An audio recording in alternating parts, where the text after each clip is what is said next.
Libros históricos 3, lección 7, reformas. Nehemías 8 a 13. 1. ¿Quién es el líder religioso del libro de Nehemías? Esdras. 2. ¿Por qué no es mencionado Esdras antes del capítulo 8? Esdras no es mencionado en el libro de Nehemías hasta este momento.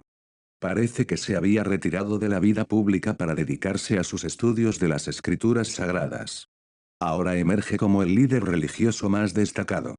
3. Indique tres particularidades en la lectura de la ley por Esdras. Nehemías 8, 1 a 9, podemos destacar las siguientes tres particularidades sobre la lectura de la ley por Esdras. 1. La lectura desde un estrado de madera. Esdras lee la ley desde un estrado elevado, específicamente construido para la ocasión. Este detalle es importante porque muestra la formalidad y solemnidad del evento, así como la intención de que Esdras sea visto y oído por todo el pueblo. El estrado simboliza la autoridad de la ley de Dios y la centralidad de su palabra en la vida de la comunidad. 2. La participación de los levitas en la explicación de la ley. Después de la lectura, los levitas explican el sentido de la ley al pueblo. Este es un punto crucial, no solo se leía la ley, sino que se aseguraba que los oyentes entendieran su significado. Los levitas leían claramente en el libro de la ley de Dios, y explicaban su sentido, de modo que el pueblo entendiera la lectura. Esto muestra un esfuerzo consciente por enseñar y aplicar la ley en la vida diaria del pueblo, no solo recitarla. 3. La reacción del pueblo y la intervención de Nehemías y Esdras. La lectura y explicación de la ley tienen un impacto profundo en el pueblo. Al entender lo que se está leyendo, el pueblo comienza a llorar al reconocer su pecado y su alejamiento de Dios. Este llanto es una señal de arrepentimiento genuino, lo que demuestra que la palabra de Dios no solo tocó su mente, sino también su corazón.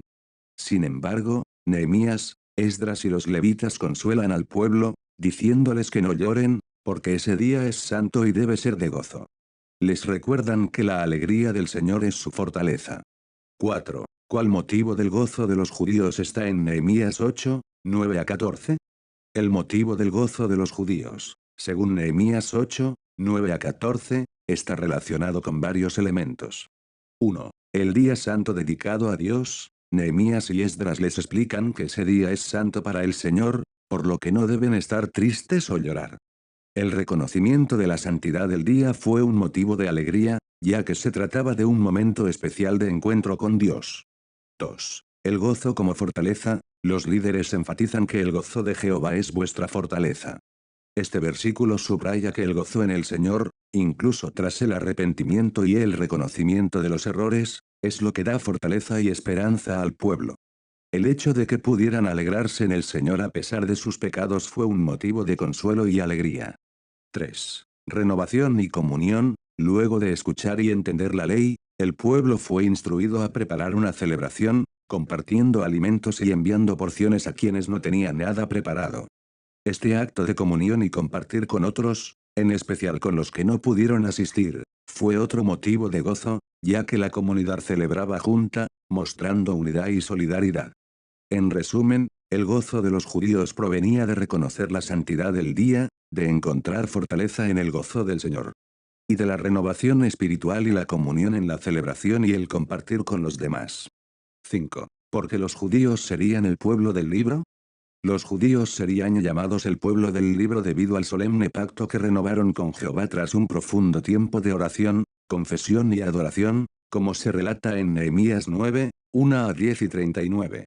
Después de leer la ley por varias horas y confesar sus pecados, el pueblo de Israel quedó profundamente impresionado por la revisión de su historia y de los tratos de Dios con ellos, donde se resaltaron temas clave de la teología hebrea: la elección, redención, alianza, la providencia, el pecado, el juicio y la gracia.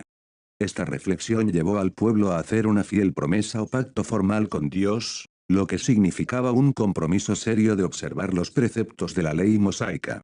El término fiel promesa, Nehemías 9. 38, alude a la antigua ceremonia de cortar un pacto, donde las partes pasaban entre las piezas de un sacrificio dividido, significando que, si no cumplían con el pacto, merecerían ser cortados como el sacrificio. Este pacto marcó un momento clave en la historia de Israel, ya que desde ese punto en adelante los judíos serían conocidos como el pueblo del libro.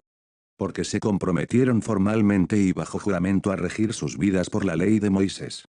Este pacto consolidó el papel central de la ley en la identidad y vida del pueblo, poniendo los cimientos para lo que sería el judaísmo en los siglos siguientes.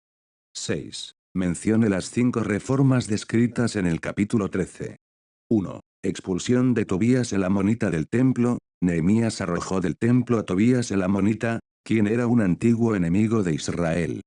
Tobías había sido permitido por el sumo sacerdote Eliasib a ocupar una cámara dentro del templo, la cual debía servir como depósito de los vasos sagrados, las ofrendas y el incienso. 2. Restablecimiento de la recolección de los diezmos. Nehemías restableció la recolección de los diezmos para sostener a los levitas. Al regresar, encontró que esta práctica había sido descuidada, y tomó medidas para que los levitas volvieran a recibir su sustento a través de los diezmos. 3. Restauración del sábado como día de descanso. Nehemías restauró el sábado como día de descanso. Para asegurar su cumplimiento, ordenó cerrar las puertas de Jerusalén durante el día de reposo.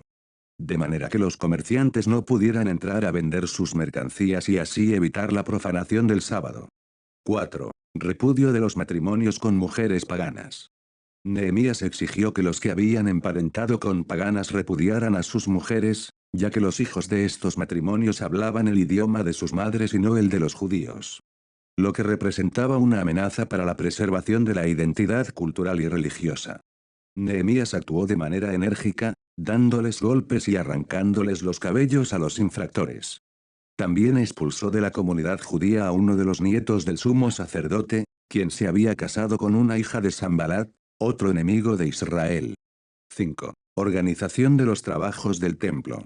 Nehemías organizó los trabajos del templo, repartiéndolos según los grupos de sacerdotes y levitas. Asegurando que cada grupo tuviera asignadas sus responsabilidades y que el servicio en el templo fuera bien administrado.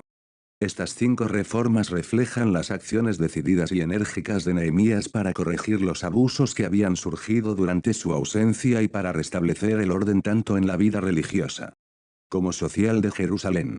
7. ¿Se justifica la acción drástica de Nehemías ante matrimonios mixtos? Contexto del liderazgo de Nehemías. Nehemías, quien fue un líder y reformador judío, fue llamado a restaurar Jerusalén y sus muros. Su principal preocupación era la pureza espiritual y la identidad del pueblo judío después del exilio babilónico. En este sentido, su determinación de alejar a los judíos de las uniones con paganas se basa en una interpretación de la ley y las advertencias de los profetas sobre la influencia negativa de los extranjeros en la adoración y en la moral del pueblo. Referencias históricas.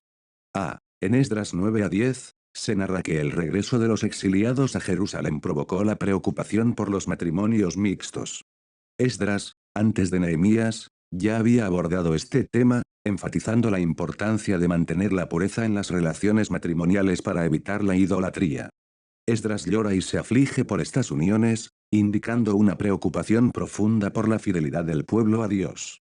B. En Deuteronomio 7, 3 a 4, se prohíbe a los israelitas que se casen con pueblos extranjeros. La razón es clara: no harás alianza con ellas, no darás tu hija a su hijo, ni tomarás su hija para tu hijo, porque apartará a tu hijo de en pos de mí, y servirán a dioses ajenos. Este pasaje refleja el peligro que se percibe en las relaciones matrimoniales con personas de otras naciones, lo cual Nehemías intenta evitar. Acciones drásticas de Nehemías. C. El texto resalta que Nehemías actuó con violencia, dando golpes y arrancando cabellos a los infractores. Esto puede parecer extremo, pero en el contexto de la búsqueda de poder e influencia que las uniones mixtas podrían tener sobre su comunidad, Nehemías utilizó medidas severas para enfatizar la gravedad del asunto. Su enfoque físico simboliza la urgencia de su mensaje sobre la necesidad de tomar medidas tangibles para evitar que se repitiesen los errores del pasado. D. También es significativa la acción de expulsar a uno de los nietos del sumo sacerdote, lo que no solo demuestra que los líderes judíos no eran inmunes a esta regla, sino que la medida se aplicaba a todos, subrayando la importancia de la obediencia a la ley. Consecuencias en la historia. La advertencia que hace Nehemías sobre el error de Salomón es crucial. En 1 Reyes 11, 1 a 13, se menciona cómo la influencia de sus esposas extranjeras llevó a Salomón a la idolatría, lo que provocó la división del reino. Este es un claro ejemplo de la preocupación de Nehemías por la integridad religiosa del pueblo, ya que sabía que un desvío en la adoración podría tener consecuencias devastadoras. Reflexión sobre la contemporaneidad. F. Aunque Nehemías tomó medidas drásticas basadas en un contexto y necesidades específicas, el texto también sugiere que tales acciones no son recomendables en la actualidad.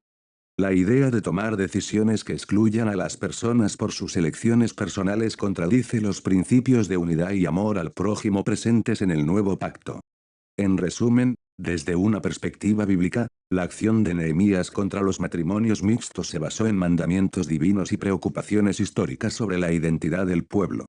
Sin embargo, es importante señalar que el enfoque drástico que él utilizó, aunque quizás efectivo en su tiempo, no se alinea con los principios de amor y aceptación que se desarrollan más adelante en la enseñanza bíblica. 8. ¿Con quién se acaba el periodo de restauración?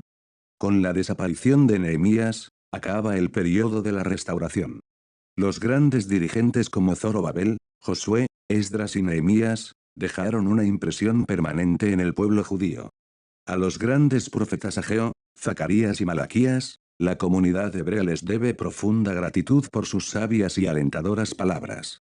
Pasarían 400 años antes de que se cumplieran sus profecías mesiánicas. 9. Los libros de Esther y Cantares se distinguen en la Biblia. ¿Por qué? El libro de Esther, junto con Cantares, se distingue de los otros libros de la Biblia porque evita nombrar a Dios y no enseña la ley ni la religión judía. Sin embargo, la historia de Esther revela por doquiera la mano de Dios sobre su pueblo. Dice el famoso comentarista Mateo Henry: si el nombre de Dios no está aquí, su dedo sí está. El libro relata cómo Dios empleó a una hermosa doncella judía para librar a su pueblo disperso en el imperio persa del peligro de muerte que se cernía sobre él. Ilustra magníficamente la providencia de Dios.